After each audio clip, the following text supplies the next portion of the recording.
So not a lot to say about the issue. It will be on Trinity campus when you're watching this, hopefully, depending on how far I suppose away from right now you're watching it. But it's being distributed on the 23rd of March. So please do pick up a copy, or we'll have the link in for the PDF in the bio here. But yeah, I think without like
Hey all, welcome to the launch of Icarus' second issue of the year, being 71.2.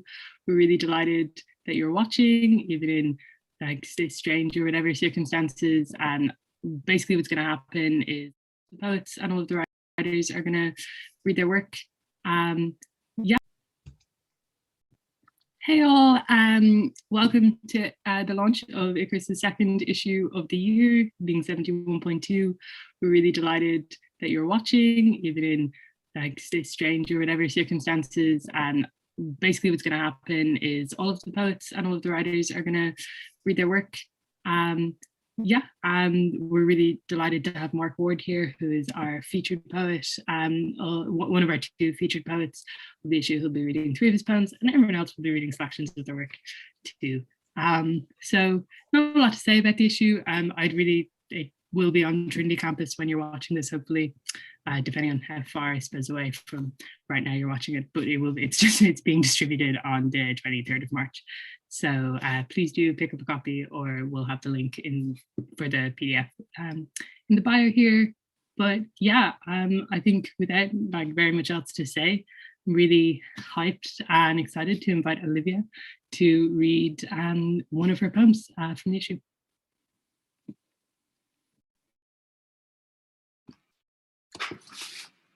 Hi. I wrote this poem for Sophie Zion, who's a musician I like a lot. She passed away in January, and so I wrote this morning after. For Sophie, after whole new world, pretend world. Do you remember the mist in November, the branch that held the moon, full and loving and kind, permeating floating tendrils of clouds, held up by the baseline, held me tenderly on the ground, tied me to the earth. I wanted to take off my shoes, let you guide me through the trees, then upwards, a whole new world. And in June, the taste of wild raspberries, the juice, your words bursting in my mouth, sweet, sour mother tongue spoke, not joy, but relief, safety, hope. Round sun leaked and dribbled down my nose, my chest. I looked into your eyes, I thought that I could see. And in February, the bus rides, winter coat on plastic seat and metal cage. The wheels spun off beat, so I turned the volume up. Nothing then but you and me, our destination breaking from the road's intention, the self drawn out from noise. We mapped and dreamt, promises of a life uncontained.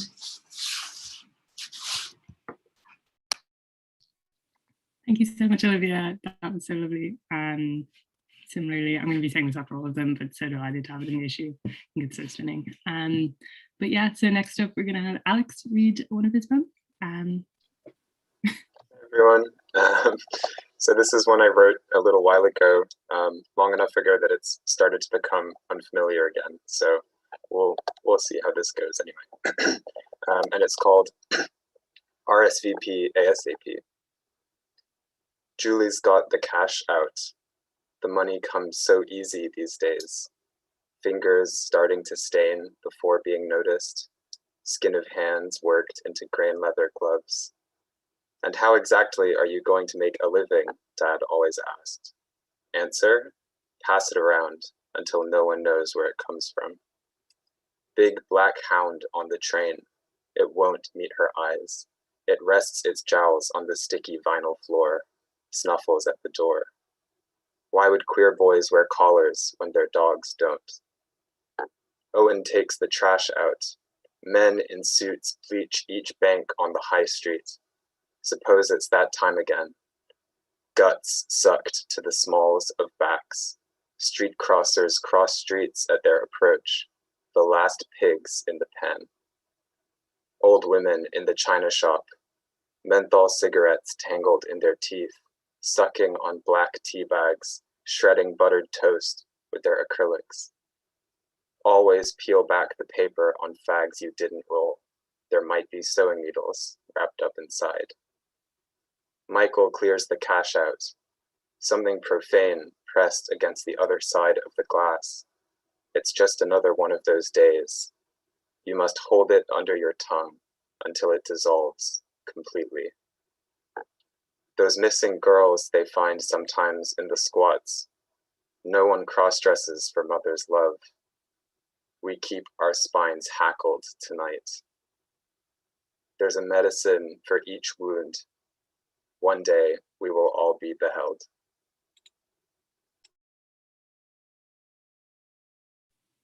Thank you so much, Alex. That was one of the poems that was workshopped in the writing workshop that we hosted a few weeks ago, and it was so great to hear it aloud again and have it in the issue. So thank you so much for that. Next we have Fridia reading one of his poems. This is a poem, I suppose, about something I miss very much. Kind of talking nonsense in a pub. It's quite fast paced, but don't worry because it's called Gas. And just when you're going to tell her that you're thinking of going to France to work picking grapes, your both knees buckle with drink and you fall and she checks to see you're okay and you both dance until you both fall. You both fall. And you smell the forgotten soaps that other people sloshed, that your hair is now eating. And then it's been a year and you still miss your granny and you dream about sex with Europeans, but like real Europeans. And you're still planning on figuring out politics. And you're still dreaming of Neve and your tax back. And you're far too drunk to go up, so the two of you lie on the ground and you laugh. And you do a forward tumble away from security.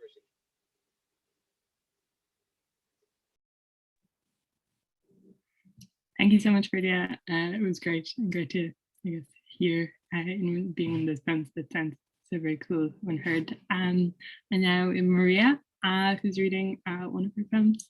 Maria, good waving. Hello.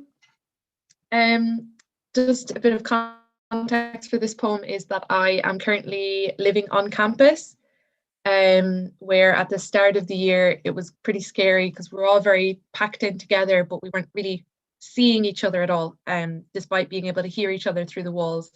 So hence this poem was born, and it's called Facebook Messenger, 2:20 a.m. In college accommodation, nestled together, flammable Russian dolls. I hear a phone ding through the wall at night. Come lick the condensation from my tongue. It would surely be less intimate than this. Thank you. Thank you so much, Maria. Thank you so much for that beautiful poem. So now we have Moira reading her poem. If you're ready. Hi, so mine is called If You Seek. All you are is all around me, 8 gifts for the altar. Number 1 is a toilet seat. Number 2, a bottle of vodka. Number 3, Alexa. Your fingers, long and cold, a closed fist around my outstretched hand until you pull away, retreat, fold your body inwards and put in your earphones. Murder an innocent, set fire to my house, slice the world into pieces, let your mother buy my drink, burn and flood and hurricane through. I will be here waiting. Blackout again, get us kicked out of the bars. I will ring a taxi, take the bus home alone, waiting for you. Ignore my texts, miss my calls, laugh off my needles. I will be here waiting. Yet you may leave me, yet you may feel left by me when all I am is laying you down for a long rest while I ride off into the sunset and you scrabble around the bushes in darkness wet. You hold all of my cards. You can cue the next song. You can drop me off around the corner from my house and take your own drive west. I will not hold you, but I will be here waiting. Thank you so much. That was so wonderful and so wonderfully read. Thank you. So now we have Jack who's reading the full extract from his play piece. Yeah.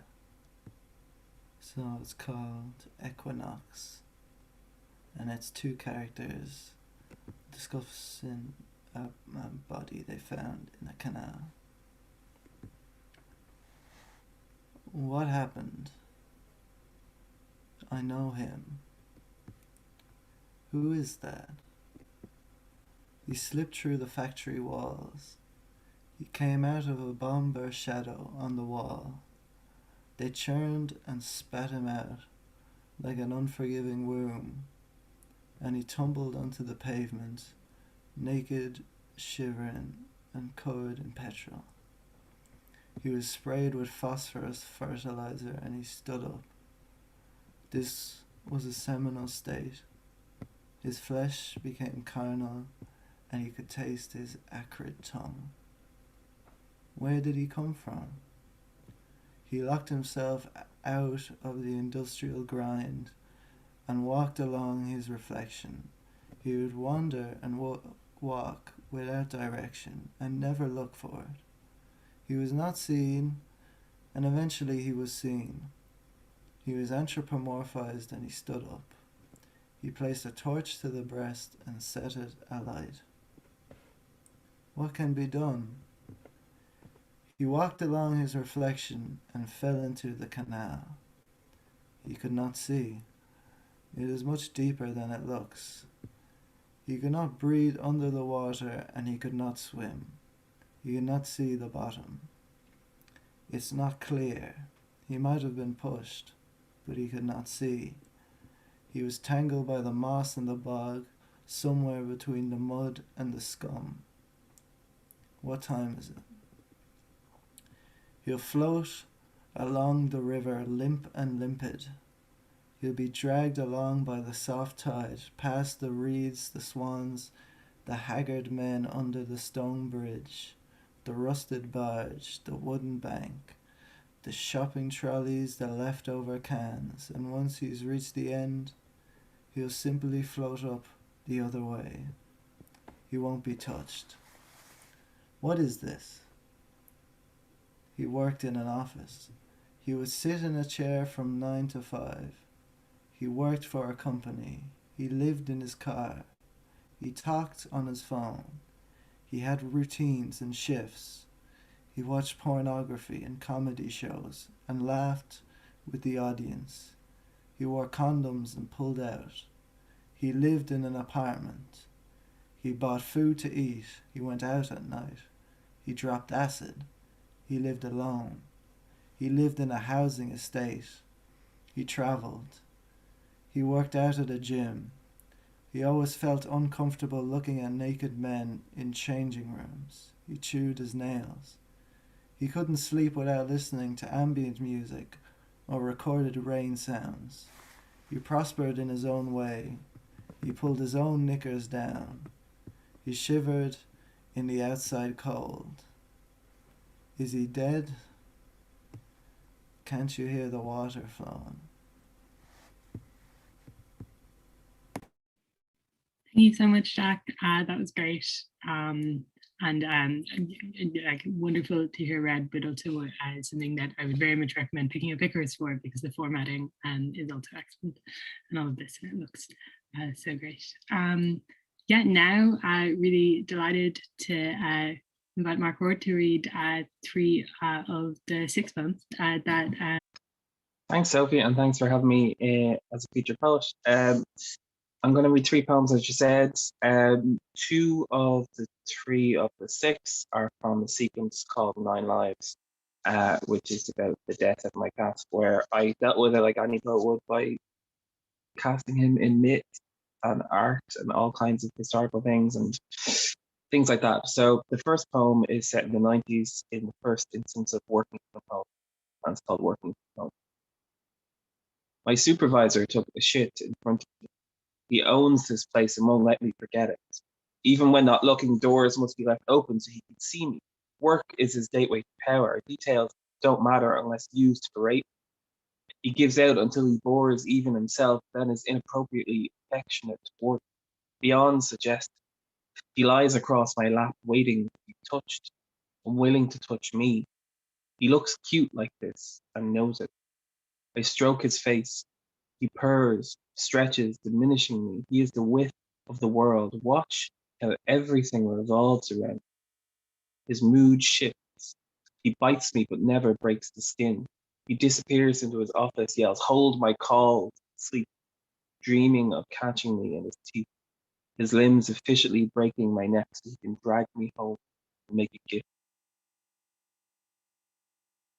So the next poem is the last poem in the sequence. So after I He's been in all the different types of myth and all the different situations we have. What really happened, and it's called Catnap, June 2020. I sit with him before he goes to sleep, is put to sleep, and pet him. He bites me. I let him. The anger that started this sequence has faded to a lack of sleep and sadness. I cast him in history, but each myth is just a story he slips through, a passing vessel to tether him to as we avoid the cold room that sleeps only him.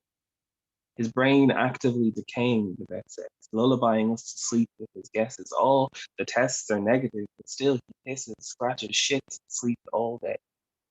He stares at me completely lost. His entire world exhausted. I sleep to avoid his days, the days until the appointment. Language failed. You put a child to sleep by tucking him up in his bed, but an animal is induced to sleep. They whisper to him through the sedative. I promise him at last the painless sleep. So the last poem is the obligatory mental health poem that every poet has, of which I have many. And this is called Diagnosis. Like the naming of a god, irrevocable, the wrath of having the upper hand temporarily. Name can plant seeds, scattering its shape across memories until its laugh, soaked through with sweat, derails the day's utterance. When you name a god, you must plan your escape. Impossible if they live inside, if they hear your words before your face, before your brain can fight them, can sieve their on high curses from your city. Deities feel neither tiredness nor. Naming a god is a marker, indelible, a strike through linking distinct histories, episodes, unnamed bad days, situations, and mysteries. It's the always capitalized A inside. The lowercase days are erased entirely, leaving panicked flesh, shallow breaths, recovery. You only name a god when you can submit to the notion that you need saving. You berate the body for the affront of drowning in pinhole days, replays of relays of worst cases, nurse traces of nuances, nuisances. You patrol the floodgates fixated by the weight of water. Naming a god is a stark lore, irreversible, each deviation from the carousel crippled with diagnosis. You wonder if this is it. Again, each day framed with a battlement, where incised words let your nerves relent and lapse into silence for a moment, content. Thank you. Thank you so much, Mark. Thank you for the reading and thank you for agreeing to be published. It really is such a delight. And also, if you liked those three, just wait till you see all six is what I would say. That's why we don't let the featured poets read all their work, so everyone will go and get the issue. But thank you again. Now Sienna's going to read her piece, her first piece that she has in the magazine.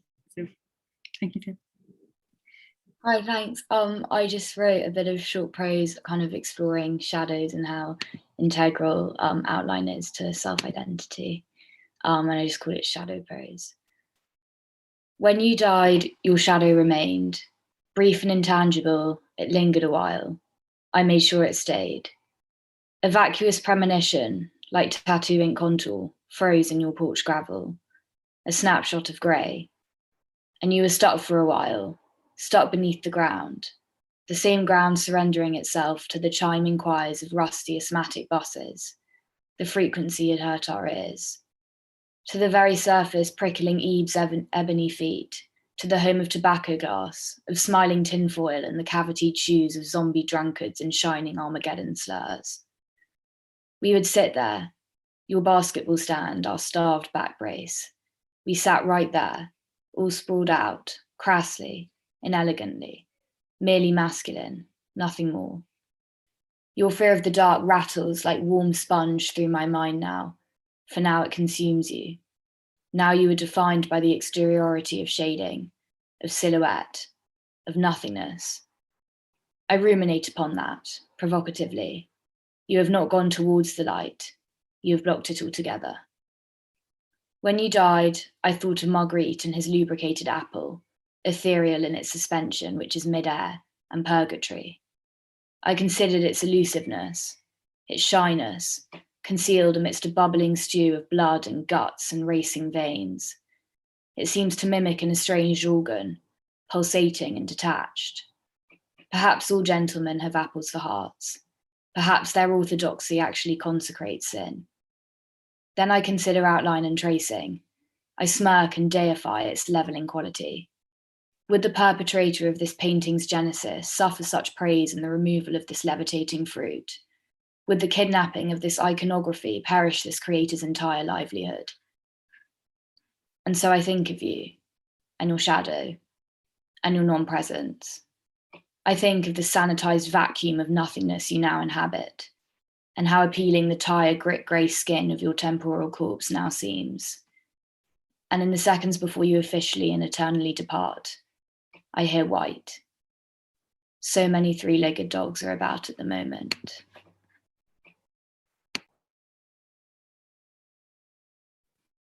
Thank you so much. That was wonderful. Yeah, and moving on now, we're gonna have Jessica Foley read her poem. Thank you very much. Hello. This is called Rewatching Friends During Quarantine, so possibly pretty self-explanatory.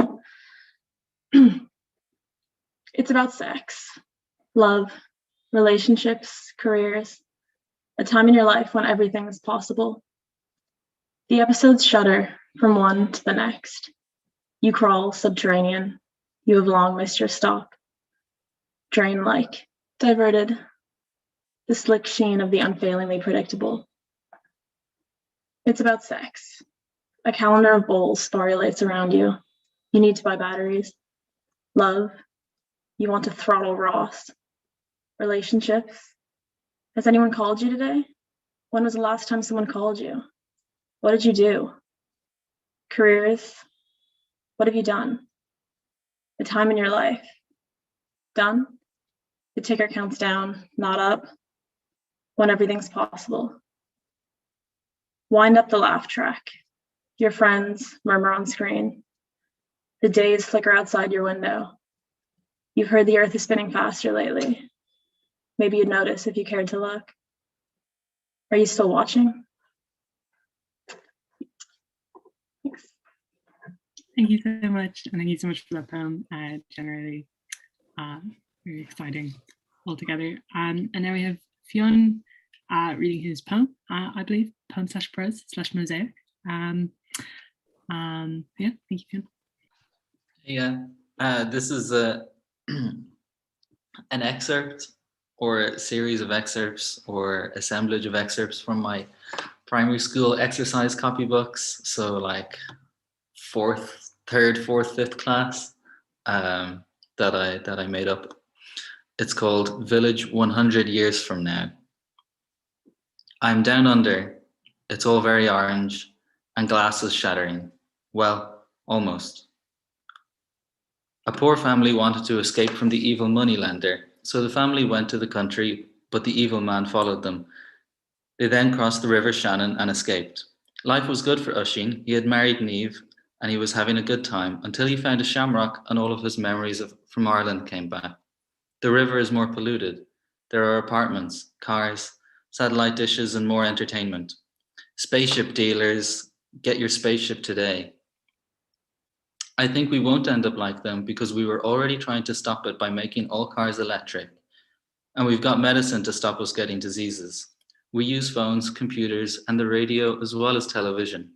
The internet is a sort of way of communication and a way of finding out information. The benefits of the internet are that you can find out information. The disadvantages of the internet are that not all the information is true. Japan is doomed. A tsunami has just hit. Cattle butcher, meat minced, burgers. An absentee landlord was someone who was a landlord but wasn't there. Potatoes caught a disease called blight. This was bad because most people in Ireland only ate potatoes. Rather than staying in prison, was taken out of prison strapped to a wheelchair and then shot by the firing squad.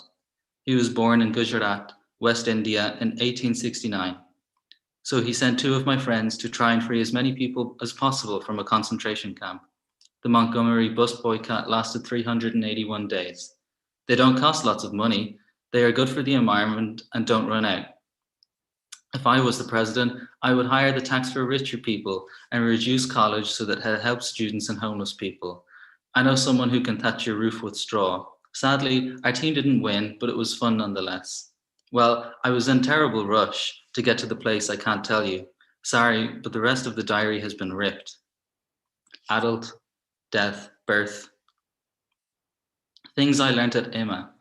When you're 90, you can still have fun painting and doing art. I am immortal. I won't live forever. The images that come to mind after reading the poem are the sea, a dog, and a beach. Thank you. Thank you so much, Finn. That's so beautiful and great. And to be 6 years old again. Thank you so much. And now, Ava, reading her poem. Thank you so much, Ava. This is called Billboard, and it was a poem I wrote because I kept driving past this like religious institution that had these messages that I really disagreed with and made me angry. I saw a church billboard at the end of a Tennessee road that read, "Open mouths get fed." But what about my dried, scorched tongue waiting in the open air? What about the honey in the cupboard, unused and sweet, delicious and stagnant? What about the yellow meal tickets and grumbling stomachs of nothing last night? Morning bus rides, he stole my lunch and I cried, cried, cried. Every silence building itself up into the secret that keeps us whole and begging. Thank you so much, Ava. That was so wonderful. Once again, awkward transitions and moving swiftly on to Gabrielle, who's going to read one of the poems that she has in the sheet. Thank you, Gabrielle. Hi, this poem is very self-explanatory. It's called "I'm Very Afraid of Being Murdered. Do you think I will be murdered?" Obviously content warning, as the name would suggest, for discussion of murder. We are still best friends when I send you a voice message on the verge of tears. Your best friend is my ex-boyfriend and he is ignoring me. I tell you, I wouldn't ask you this if I didn't have to. I don't want to make this awkward for you. I don't know if you'll understand this, but I need you to know, is he angry with me? Is he going to murder me? You tell me what I want to hear.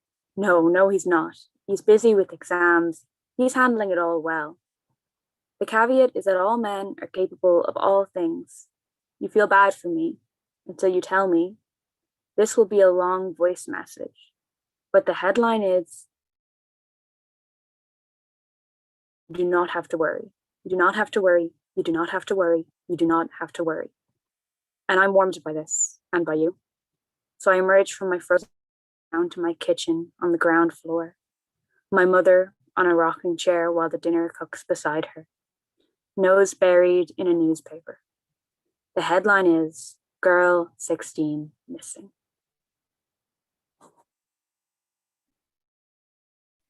Thanks so much, Gabby. It was so great and so nice to see that in its many forms as I have. But thank you very much. And now our last reader of the night is Helena, who will be reading her poem. So thank you very much. Hi everyone, so nice to be here. I will be reading my poem, which is about my experience living in poverty, in particular what happens when your boiler breaks and you can't afford a new one because boilers are expensive. So without further ado, this is Austerity Measures, a Mess. There is a messiness always. It is slugs around the sink, light bulbs not working, screwdrivers for doorknobs, pipes groaning, and then silence. The noisy boiler is broken and it is very cold. Wake up with a numb nose every morning. Google, is frostbite still a thing? Google how much new boiler costs. Google where to buy balaclava. No light bulb in the bathroom and no hot water in the tap. Nose numb, nose numb, nose numb. Hot water bottle on face to warm nose through. Wishing faces were reheatable by microwave. Convenience is key when frostbite a possibility. Nose understandably blocked for the season and the wet rash of sniffling becomes your trademark. It takes 3 years to afford a new boiler, 3 winters full of mess and not much else. Hard to achieve things without heat. And space heaters eat electricity. Not sure exactly how, but they do. Mom says so. Maybe they use the cable as a straw to slurp up the electric like a zappy milkshake. And I wish I could do the same. Put a fiver on the electric card, but it'll need to be topped up again tomorrow. But never more than a fiver at once. But there's this awful loud beeping when the electricity runs out, but never more than 5. Sister has a space heater in her room and promises she never turns it on, swears down, but must be lying. Who in the infinite chill of our night could resist plugging in instant warmth? She must have left it on anyway. The electricity is low, lower than usual low baseline. Seethed with jealousy, perhaps anger, but definitely jealous. Coveting her illicit warmth when beep, shit, beep, fuck, beep, Wi-Fi gone and phone not charging and lights out and kettle not boiling and TV screen blank and sister's space heater definitely off for once anyway. It is dark again and I am so cold, as always, a bit of a mess. Thank you. Thank you so much. I'm very glad you can make it. And yeah, thank you for reading and also for agreeing to be part of the issue. Similar theme to everyone. So grateful. We got the most submissions that we've gotten in quite a while, and it was such an honor to find like 73, 74 pages worth of stuff that I'm genuinely really proud to have my name even remotely adjacent to. So thank you so much for submitting and for accepting. And to those of you watching at home in 24 hours, or now for you, weird. Thank you so much for watching. And if you want to pick up a copy of Icarus, you can do so for free on Trinity campus. Or you can read the online version also for free, and we'll have a link to that in the description of this YouTube video. So thank you so much all. Yeah, and Aoife can stop recording now.